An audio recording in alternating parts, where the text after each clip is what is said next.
시작. 믿음은 바라는 것들의 실상이요 보이지 않는 것들의 증거니 선지들이 이로써 증거를 얻었느니라. 아멘. 할렐루야. 하나님은 우리에게 믿음을 주셨습니다. 그러면서 하나님의 선물이다 라고 이렇게 말씀을 하셨습니다. 선물이다라고 하신 말씀은 뭐냐면 내가 어떤 노력을 하지 않고 내가 어떤 값을 지불하지 않은 것입니다. 그리고 그 선물은 아무에게나 주는 것이 아니라 사랑하는 사람, 그렇죠? 그에게 주는 것이 선물입니다. 하나님이 우리에게 이 믿음을 선물로 주셨다라는 겁니다. 왜? 이 믿음으로 하나님께 나오기를 바라시기 때문에 그렇습니다. 이제 대통령이 해외에 나갔다가 들어오면 비행기가 이렇게 오죠. 비행기가 와서 우리나라 상공에 딱 들어오면 우리나라 공군기들이 착 출동을 합니다. 출동을 해서 공중에서 그 공군 1호기 그 대통령을 맞이하는 겁니다. 여기는 대한민국 구역입니다. 뭐라고 하는데 그러면서 대통령님 수고하셨습니다 하면서 전투기가 옆에서 착 나이를 하면서 여기서부터 우리 공군이 호위하겠습니다 하면서 마중을 나갑니다. 그 장면이 너무 감동적이다. 예. 막 뒤에서 막 불꽃이 차차차차 나오면서 그 대통령을 마중을 나갑니다. 하나님의 말씀을 들을 때 우리가 하나님의 말씀이 이렇게 많이 있는데 이 말씀이 다 우리에게 생명이죠. 근데 실제로는 이 말씀이 옆에 있지만 내게 생명이 되지 않습니다.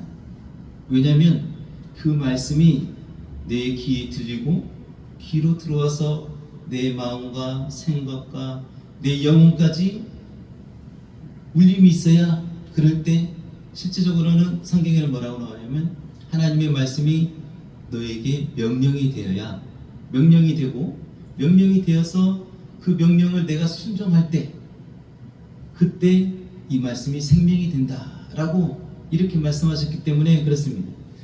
그러니까 이 말씀이 이렇게 쌓여 있어도 내게 생명이 되지 않는다라는 겁니다. 이렇게 쳐다봐도 생명이 되지 않습니다.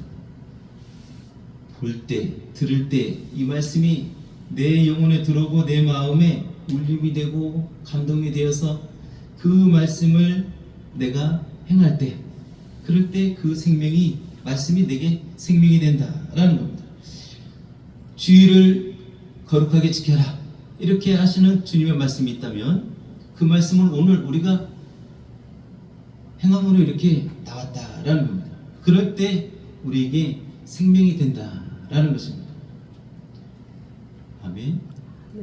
우리가 하나님의 말씀이 온다라고 했을 때 하나님의 말씀이 온다 주일날이면 예배를 통해서 하나님의 말씀이 온다 할 때 공군기가 그 비행기 대통령의 비행기를 마중 나가듯이 우리가 마음의 문을 활짝 열고 내가 지금부터 하나님의 말씀을 듣겠습니다 라고 이렇게 한다고 보면 엄청난 변화가 있을 것입니다.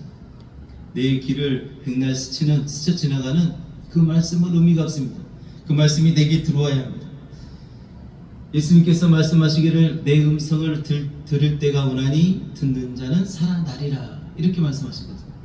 예수님께서 저기서 아무리 떠들어도 그 말씀이 내가 듣지 않으면 귀 기울여 듣지 않으면 그 말씀이 나를 살릴 수가 없습니다. 반대로 그냥 멀리서 외치는 소리일지라도 그 말씀이 내게 귀에 꽂히고 내 심령에 다가오고 그래서 내가 그 말씀을 들을 줄 안다 들었다 하면 내 영혼이 살아나는 겁니다. 영혼이 살아났다 영혼이 산다 살아있는 자는 계속 들을 수가 있는 거죠. 그래서 하나님의 뜻을 알고 하나님께 나아가고 그래서 하나님께서 우리에게 허락하신 구원이 우리에게 충만하게 임하는 것입니다. 아멘. 자, 오늘 말씀 들을 준비되어 있습니까? 네. 자, 믿음에는 이 세상의 모든 언어를 통틀어서 보면 믿음에는 크게 세 가지로 둘 수가 있습니다. 첫 번째로는 신념, 그리고 두 번째로는 신뢰, 그리고 또 하나는 신앙입니다. 신념이라는 것은 내 자신의 어떤 믿음입니다. 내 자신의 어떤 자신감이나 그런 믿음, 인간 어떤 개인마다 그 신념이 다 다르죠. 이런 개인의 어떤 믿음입니다. 그런가 하면 신뢰라는 것은 신용이라고 바꿀 수도 있는데, 신용이라고 하는 것은 뭐냐면 서로 인간 상호간에, 기관 대 기관, 나라 대 나라, 이런 상호간의 어떤 신뢰관계를 신용이라고 하죠. 신앙은 무엇이냐? 바로 우리가 예상하다시피 하나님에 대한 그 믿음입니다. 신념은 자기 지식, 이성, 판단, 가치관 등에 의해서 거기에서 나오는 거죠. 거기서 발현되는 어떤 자기의 어떤 확신, 자기가 갖고 있는 확신이라고 말할 수가 있습니다. 그런가 하면 신앙은 그렇지 않습니다. 하나님에 대한 믿음입니다. 그래서 이 신앙은 내 노력으로 하나님에 대한 신앙을 가져야겠다라고 하는 것보다는 서두에 말씀드린 것처럼 하나님께서 주시는 믿음, 하나님께서 선물로 주시는 그 믿음으로 우리가 발현될 수 있는, 가질 수 있는 것이 바로 이 신앙이다라는 것입니다. 다른 사람들은 하나님이 죽었다 깨어나도 믿어지지가 않습니다. 그런 게 어디냐? 하나님이 어디냐? 하늘나라가 어디냐? 그런데 누구는 나는 그게 믿어진다는 거예요. 이게 놀랍습니다. 나는 하늘나라가 믿어진다. 나는 하나님이 믿어진다 라는 겁니다. 바로 하나님이 주신 마음이다 라고 이렇게 성경은 말하고 있는 것입니다. 그 믿음을 가진 자, 그 믿음으로 하나님을 바라보는 것이 바로 신앙입니다. 바로 하나님의 말씀을, 하나님께서 성경을 통해서 말씀하시는 그 하나님의 말씀을 하나님의 약속으로 믿는 그 믿음입니다. 하나님의 말씀이 이루어진다. 하나님의 말씀이, 이것이 눈에 보이지 않는 그 하나님이 하시는 말씀이다 라고 믿어지는 그 사실, 그 놀라운 사실이 바로 이 신앙이다 라는 겁니다. 신념이라는 것은 대개 눈으로 볼 수도 있고 손에 쥘 수도 있습니다. 이 신념을 통해서 내가 1억을 모아야겠다, 아니면 내가 어디 학교를 들어가야겠다, 아니면 내가 어떤 회사를 들어가야겠다라는 그 신념을 가지고 내가 노력을 하면 그것은 내가 손에 쥘 수도 있습니다. 근데 신앙이라는 것은 눈에 보이지 않죠. 일단은 눈에 보이지 않습니다. 오늘 말씀처럼 믿음은 바라는 것들의 실상이다, 보이지 않는 것들의 증거다 라고 이렇게 말씀하시는 이유입니다. 눈에 보이지는 않지만 하나님이 믿어짐으로 그의 말씀이 그의 약속에 대해서 전적으로 신뢰를 가지게 되는 것입니다. 다시 말하면 눈에는 보이지 않으나 실존하신 하나님을 의지하는 그런 아주 거룩하고 신령한 그런 믿음입니다. 신념이라는 것은 하나님의 약속이나 예수님의 공로나 그리고 성령의 감동하심이 없어도 능히 가질 수 있습니다. 내가 어떤 성격이나 그런 어떤 가치관을 가지고 내가 할 수 있는 거예요. 어떤 사람들은 그 놀라운 신념을 가지고 목숨을 바치기도 합니다.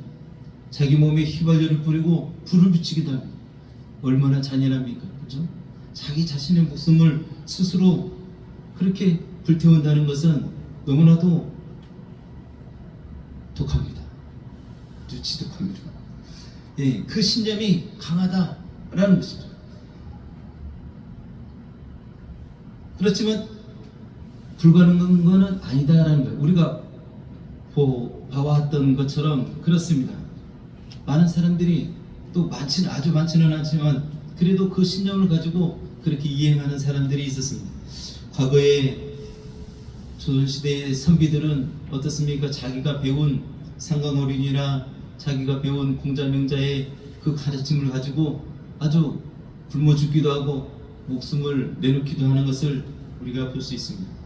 신앙이라는 것은 그렇지 않습니다. 신앙이라는 것은 어떤 없는 것에서 무에서 유를 창조하는 것과 같습니다. 그렇기 때문에 하나님의 약속과 그리고 예수님의 공로와 그리고 성령의 감동하심으로 가질 수 있는 믿음입니다. 하나님의 말씀이 바탕이 되고 그 말씀을 이루신 그 예수님의 공로가 바탕이 되고 또 그 일을 증언하시고 또 내 마음에 감동시켜 주시는 그 성령님의 감동하심이 있어야 비로소 이 신앙을 가질 수 있다라는 것입니다. 성경의 기록은 바로 성경에 나타난 인물들을 보면 바로 이 믿음을 신앙으로 가진 그 사람들의 이야기입니다. 그 하나님의 말씀이 믿음이 되어서 그 믿음이 된 자들이 살아가는 그 삶을 기록한 것이 바로 이 성경인 것입니다. 이들은 모두 하나님의 약속의 말씀을 믿고 순종했습니다. 눈에 보이지 않는 그 어딘가를 향해서 이들이 아주 확고한 믿음으로 나아갔던 것입니다.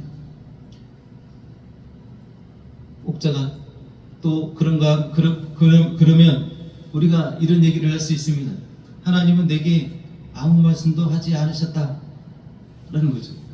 아브라함에게 너는 본토 친척 아비집을 떠나서 내가 지시한 곳으로 가라 라고 하는 말씀을 하셨고, 또 성경이 여러 가지 인물들에게 하나님이 말씀하셔서 그들이 하나님의 말씀을 따라갔는데, 나는 하나님이 내게 아무 말씀도 하지 않으셨어요, 나는 어디 갈 수가 없습니다 라고 이렇게 말할 수도 있습니다.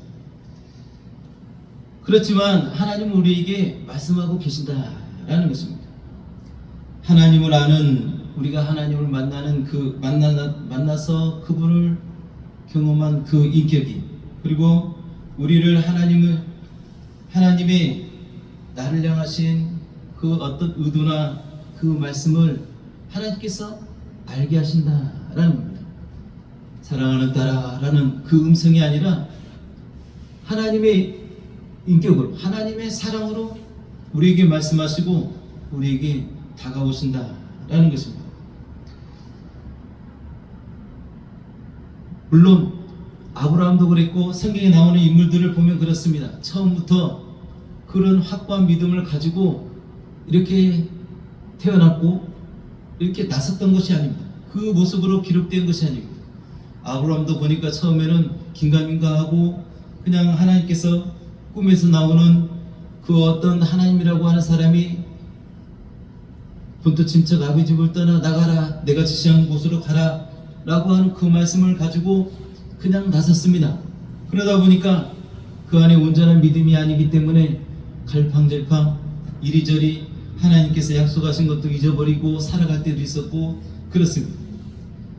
그 통틀어 그 인생을, 그 삶을 이렇게 몇 줄로 적어놨기 때문에 그 과정들이 짤막짤막하고 이렇게 나와 있지만, 그 과정 속에서 하나님이 아브라함을 이 믿음의 사람으로 키우기 위해서, 성장시키기 위해서 얼마나 많은 일들을 하였는지를 우리가 깊이 생각해 볼 수가 있습니다. 우리도 마찬가지인 것입니다. 처음에는 연약한 믿음으로 이렇게 친구의 권유로 어찌 이래 태어난 배경으로 여러 가지 모양으로 내가 첫 발을 내딛지만, 믿음의 시작을 하지만, 이 시작의 여정 속에서 하나님께서 우리를 설득하시고, 나는 살아계신 하나님이다, 나는 살아있다, 내가 천지를 지었다, 내가 너희 영혼을 사랑한다 라고 하시는 하나님의 그 인도하심 속에서 우리의 믿음이 성장하는 겁니다.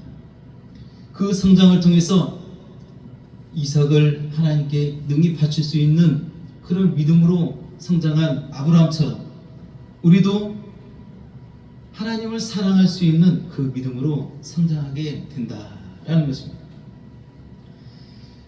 우리가 살면서 신념과 신앙 속에서 갈등하는 순간이 있습니다. 하나님은 신앙을 요구하는데 내가 신념으로 그 일을 그르칠 수도 있습니다. 신앙을 통해서 하나님이 우리의 삶을 인도하시고 하나님께서 더 높은 곳으로 이끌시기를 원하는데 우리가 그 찰나에 그 순간에 올바른 판단을 하지 못하는 경우도 있습니다. 지금 이제 아브라함과 몇 성경 인물들을 통해서 이들이 어떤 순간에 신념을 버리고 신념이 아니라 신앙을 발동시켜서 그가 하나님 뜻 가운데 섰는지 우리가 한번 돌아보기를 원합니다.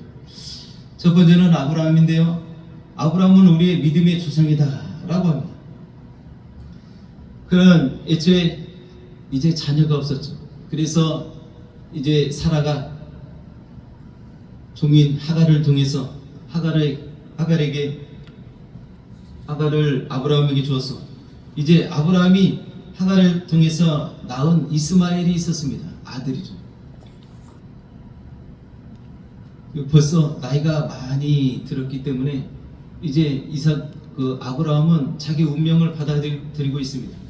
이제 이스마엘을 하나님께서 내게 주셨으니 이제 이스마엘이나 잘 키우고 나의 또 모든 유업을 이스마엘에게 넘기면 되겠다 이렇게 생각을 했습니다. 근데 하나님의 뜻은 거기에 있지 않았죠. 하나님은 사라를 통해서 낳은 아들로 네가 열국의 아비가 되게 하리라 라고 하시는 그 약속을 주시는 것입니다. 근데 과연 하나님께서 그 약속대로 100세가 넘은 그 아브라함에게 99세가 된 그 사라를 통해서 이삭을 주셨습니다. 이삭이 아브라함에게 왔습니다. 그런데 하나님께서 그 사랑하는 아들 그 이삭을 하나님께 번제로 드리라 라고 이렇게 말씀하시는 장면이 창세기 22장에 나오고 있습니다. 옛날 같았으면 예전 같았으면 80살의 아브라함 같았으면 아마도 번쩍 뛰었을 것입니다. 이삭을 어떻게 하나님 앞에 드리나 여러 날 고민하다가 아마도 포기하고 말았을 것입니다. 왜? 자기 신념으로는 이게 맞지 않기 때문에 그랬을 것입니다. 근데 100세의 오늘의 이 아브라함은 그렇지 않습니다. 그 100세를 살면서 하나님과의 그 관계 속에서 신뢰가 생겼어요. 엄청난 신앙이 생겼어요. 신뢰가 생겼습니다. 하나님께서 이렇게 말씀하시는 데는 뭔가가 있을 것이다. 뜻이 있을 것이다. 라는 그도 그럴 것이 아브라함에게 열국의 아비가 되게 하겠다라고 하시는 그 말씀과 오늘 그 이삭을 번제로 바치라 라고 하시는 말씀은 대단히 모순적인 말씀입니다. 아브라함이 생각하기를 하나님께서 나를 열국의 아비가 되게 하기 위해서 이삭을 내게 주셨구나 라고 이렇게 기뻐하고 하나님의 그 선물에 감격하고 그랬을 것인데 뜬금없게 그 이삭을 번제라는 건 뭡니까? 죽여서 하나님께 불로 드리는 거 아닙니까? 그렇게 드리려고 했을 때 엄청난 모순이라는 것을 아마도 알고 있었을 것입니다. 근데 신념으로는 모순이지만 그의 신앙으로는 모순이 아니었습니다. 하나님을 의심하지 않았습니다. 로마서 4장 17절에는 이 장면을 이 아브라함의 마음을 이렇게 묘사하고 있습니다. 기록된 바 내가 너를 많은 민족의 조상으로 세웠다 하신 것 같이 그의 믿음과 하나님은 죽은 자를 살리시며 없는 것을 있는 것 같이 부르시는 이신이다. 이렇게 말씀하십니다. 아브라함 가운데는 그의 마음을 정확히 그의 마음을 기록해 놓지는 않았지만 로마서에서는 이렇게 그 아브라함의 마음을 엿보고 있는 것입니다. 아마도 아브라함은 하나님은 죽은 자 가운데서도 살리심이 없는 것을 있는 것 같이 부르시는 이시다라는 그런 믿음을 가지고 있지 않았겠나라는 거죠. 실질적으로 그 다음 절에는 하나님의 그 약속을 믿는 믿음으로 그 아브라함을 의롭다 하셨다라고 또 두 번째 이렇게 기록하는 장면이 있습니다. 이처럼 아브라함은 신념으로 행하지 않고 신념을 발현시키지 않고 신앙을 발동시켜서 그의 신앙으로 그 이삭을 하나님께 드리는 그 장면을 실행에 옮깁니다. 장작을 쌓고 이제 마지막으로 아브라함을 잡아서 칼로 잡으려고 하는 그 장면까지 이르렀습니다. 그 순간에 하나님께서 말씀하시죠. 아브라함아 멈춰라, 손대지 말아라 라고 하시는 그의 말씀, 그러시면서 네가 나를 사랑하는 줄 이제 알겠다, 확신했다 라고 하시는 놀라운 말씀을 하고 계시는 장면을 우리가 알고 있습니다. 하나님께서 그의 믿음을 인정하셨습니다. 그리고 열국의 아비가 되리라 라고 하신 그 말씀을, 그 약속을 이루신 것입니다. 우리가 알고 있는 마리아, 예수님의 어머니 마리아는 이렇습니다. 요셉과 정혼하고 아직 동침하기 전에 하나님의 천사 가브리엘이 그에게 나타났습니다. 마리아야, 너는 네가 수태하였다, 잉태하였다 라는 거죠. 마리아가 말하기를 내가 사내를 알지 못하는데 어떻게 수태할 수 있겠습니까? 천사가 말합니다. 성령이 네게 임하시고 지극히 높으신 이의 능력이 너를 덮으리니 이러므로 나실 자, 거룩한 자는 하나님의 아들이다 라고 이렇게 말씀하십니다.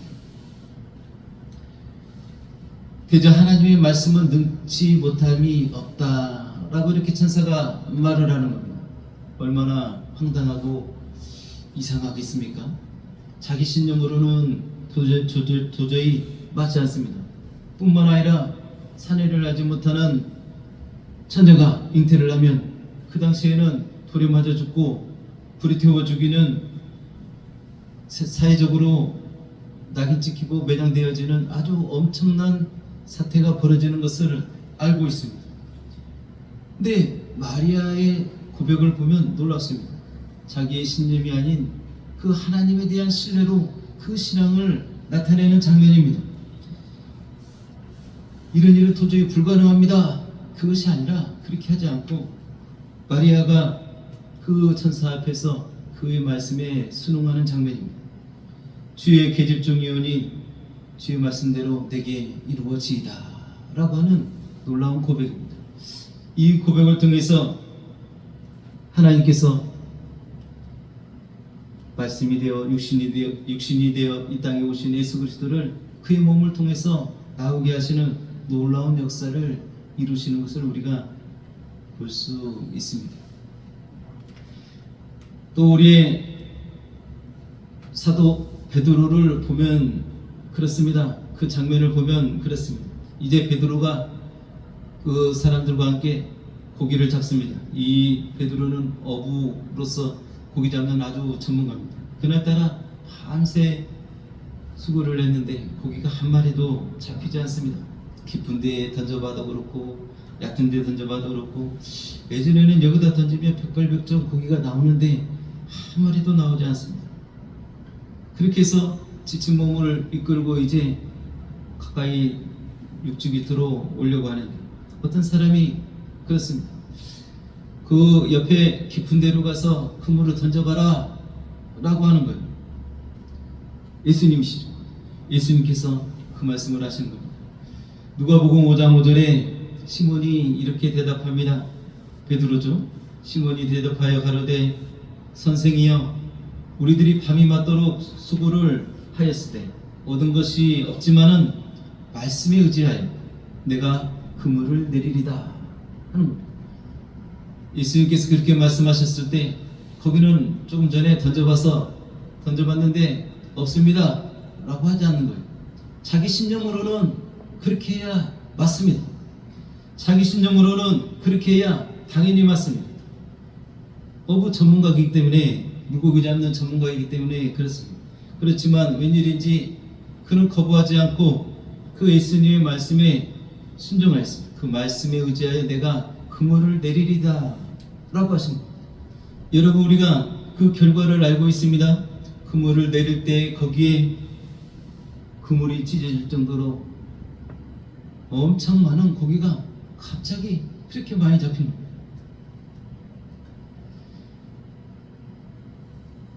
신념을 발동해야 되나, 신앙을 발동해야 되나 하는 그 찰나의 순간이 우리 삶 가운데 있다라는 겁니다. 아브라함에게도 그 위기가 닥쳤습니다. 마리아에게도 그 위기가 닥쳤습니다. 베드로에게도 그 위기가 닥쳤습니다. 다행히 그들은 신념이 발현되지 않고 신앙으로 그 말씀에 의지해서 행해서 그들이 모두 다 하나님의 뜻을 이루는 그런 축복을 받았습니다. 우리의 삶 가운데서도 충분히 있을 수 있다라는 것입니다. 인류와 도덕의 기준이 사회적으로는 어떻습니까? 우리 교회적으로도 어떻습니까? 보통은 이 인류와 도덕의 기준을 율법의 근거로 삼습니다. 율법을 근거로 삼습니다. 그렇지만 우리 그리스도인들, 우리 하나님의 사람들은 율법의 근거가 아니라, 왜냐하면 율법의 근거로 삼으면 결론이 나 있습니다. 하나님께서 뭐라고 하냐면 다 죄인이다. 의인은 하나도 없다. 율법을 통해서 의인이 되려고 하지만 의인이 될 자가 하나도 없다 라고 이름이 선언하시기 때문에 그렇습니다. 율법의 근거로서는 하나님의 의를 얻을 수가 없습니다. 그래서 하나님께서 우리에게 생명의 법을 주셨는데, 바로 하나님을 사랑하는 자의 근거, 하나님을 사랑하는 법으로 우리가 이런 윤리와 도덕, 이 율법을 넉넉히 이기게 하셨다라고 말씀하시는 것입니다. 우리가 우리의 삶의 어떤 목표를 이루기 위해서는 신념이 필요하죠. 그래서 그 신념을 통해서 어떤 삶의 목표를 이룹니다. 그렇지만 우리 영혼의 목표, 우리의 영혼의 어떤 결과값, 우리 영혼의 목표를 얻기 위해서는 이 신념으로는 안 된다라는 겁니다. 바로 우리 영혼의 목표는 구원인데, 우리 영혼을 구원하는 것은 신념이 아니라 신앙, 우리의 믿음이다라는 것입니다. 사람이 이성이라는 그 신념으로는 구원을 얻을 수가 없습니다. 왜냐하면 사람의 이성으로는 이해되지 않기 때문에, 전혀 납득되지 않기 때문에 그렇습니다. 하나님께서 예수의 이름을 우리 사람에게, 인간에게 구원 얻을 이름으로 주셨다라는 그 말씀이 있을 때 세상 사람들은 그렇습니다. 왜 거기에만 구원이 있느냐라고 이렇게 말하는 거죠. 그것이 일반 세상 사람들의 신념입니다. 여기에도 있고 저기에도 있을 수 있는 거 아니냐, 마음의 평안을 얻으면 그게 구원이 아니냐라는 등의 여러 가지 말들을 합니다. 그렇지만 우리가 분명 알아야 되는 것은 뭐냐면, 구원이라는 것은 실상이다라는 겁니다. 오늘 말씀드린 것처럼 믿음이 바로 그 실상이다라는 겁니다. 하늘나라는 우리 마음속에 있는 어떤 상상 속에 있는 것이 아니라 셋째 하늘에 있는 실상이다라는 겁니다. 첫째 하늘, 그리고 둘째 하늘 우주, 그 다음에 셋째 하늘, 그 하늘나라, 하나님이 계시는 그 나라에 펼쳐지는 실상이다라는 것을 우리가 알아야 합니다. 그렇기 때문에 그 실상을 얻기 위해서는 우리가 필요한 것이 있는데, 바로 우리의 믿음, 우리의 신앙이다라는 것입니다. 하나님께서 우리에게 하신 말씀, 우리에게 그 실상을 내놓았을 때 그 말씀이 믿어지고 그 믿음의 눈으로 바라봐야 보일 수 있는, 그것을 보아야만이, 볼 수 있어야만이 그 우리 영혼의 목표인 그 구원을 얻을 수 있다라는 것입니다. 아멘. 하나님 앞에 나왔을 때 우리가 신령으로 버티면 하나님을 만날 수 없습니다. 하나님을 볼 수가 없습니다. 신령을 내려놓고 신앙, 하나님의 말씀이 뭐라고 하는지, 하나님의 말씀이 이 천지를 하나님이 창조하셨다라고 하실 때 하나님이 이 천지를 창조하셨구나 라는 거죠. 그리고 하나님께서 아들 예수 그리스도를 구원의 유일한 길로 이 땅에 내놓으셨다라고 하셨을 때 그 말씀에 우리가 귀를 기울이는 겁니다. 그리고 그 말씀 앞에 나아가는 겁니다. 그럴 때 우리가 구원을 얻을 수 있다라는 것입니다. 마가복음 11장 22절에 보면 이런 장면이 나옵니다. 이제 무화과나무가 있는데 예수님께서 그 무화과나무 이제 이를 보시고 나오면서 무화과나무 앞에서 열매를 구하고자 하는데 실상은 열매 얻을 때도 아니었습니다. 열매를 구하려고 하는데 열매가 있을 턱이 없죠. 때가 아니니까. 예수님이 그 무화과나무를 저주합니다. 네가 열매를 맺지 못할 것이고 말라 죽을 것이다 라고 할 때 보니까 일 보고 나와 보니까 제자들이 보니까 그 무화과나무가 뿌리까지 말랐더라 라는 거예요. 예수님 무화과나무가 예수님 말씀하신 대로 말랐습니다. 그러니까 예수님께서 하시는 말씀이죠. 너희가 하나님을 믿으라. 내가 한 말을 믿으라. 하나님을 믿으라 라고 하는 그런 말씀을 하는 장면이 있습니다. 근데 이 말씀을 하나님을 믿으라 라는 그 내용은 뭐냐면 이렇습니다. 그 하나님을 믿으라. 하나님의 믿음을 지속하라. 그 믿음을 지속하라. 또 하나님의 믿음을 계속 가지고 있어라 라는 그런 의미를 담고 있다라는 겁니다. 하나님을 믿는다 라고 하는 것은 그 한순간에 그 하나 그걸 믿는 것이 아니라 그걸 믿었다면 그 믿음을 계속 지속하고 있어야 한다라는 겁니다. 하나님께서 예수님을 우리를 위해서 보내셨습니다 라고 하는 그 말씀이다 하면 그 말씀을 우리 삶 가운데서 계속 그 믿음을 유지하고 있어야 한다라는 겁니다. 이스라엘 백성들이 광야 생활을 할 때 홍해 바다를 건널 때에는 그 홍해 바다가 갈라지고 그 땅을 밟고 걸어서 나오고 또 그 속에 애굽의 병사들이 죽고 그럴 때는 와 하나님이 살아계시다. 도대체 어떻게 이런 일이 벌어지나 감탄하던 그 이스라엘 백성이 배가 고프고 목이 마르고 그러니까 그 순간에 하나님을 원망합니다. 그런 믿음이 아니다 라는 믿음을 가지라. 그 믿음을 지속하라 라는 하나님께서 우리에게 다가오시고 우리를 만나주신 그 감격을 가지고 우리가 인생을 살아갑니다. 일생을 살아가는 겁니다. 평생을 살아가는 겁니다. 그 믿음을 가지고 유지하고 살아가는 겁니다. 그게 바로 우리의 믿음입니다. 하나님의 말씀을 가지라 이렇게 우리에게 말씀하시는 겁니다. 우리가 삶을 살아갈 때 신념이 발동될 그 시점 신념과 신앙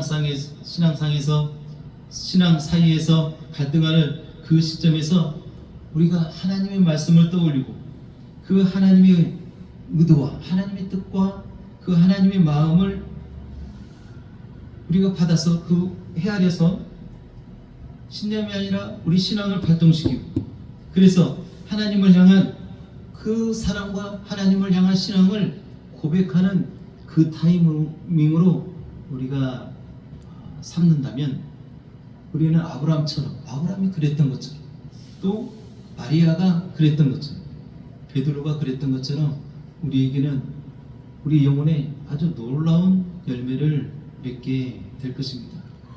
아멘. 하나님은 우리를 사랑하십니다. 하나님은 우리의 아버지십니다.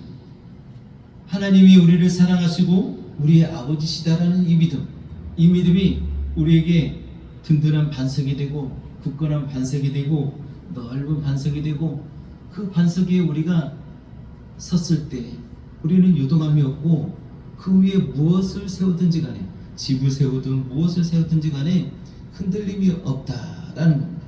그렇게 되어야 합니다. 아멘. 이번 주 한 주간 또 우리가 이 말씀을 묵상하시면서 살아가실 때 내가 지금 신념으로 이 일을 생각하고 해결할 것이냐 아니면 하나님의 말씀으로 이 순간을 내가 이겨나갈 것이냐 선택할 것이냐 라는 그런 생각을 해보고 그런 경험을 해보고 그런 결정으로 놀라운 경험을 하는 그런 한 주간이 되시기를 예수 이름으로 축복합니다. 아멘. 하나님 우리에게 말씀하고 계십니다. 예, 나한테는 말씀하지 않으셨는데요? 아닙니다. 말씀하고 계십니다. 귀를 기울여 보시면 하나님께서 내게 뭐라고 하시는지 우리가 들을 수 있습니다. 아멘. 자, 우리 말씀을 생각하시면서 이 시간 기도하시겠습니다.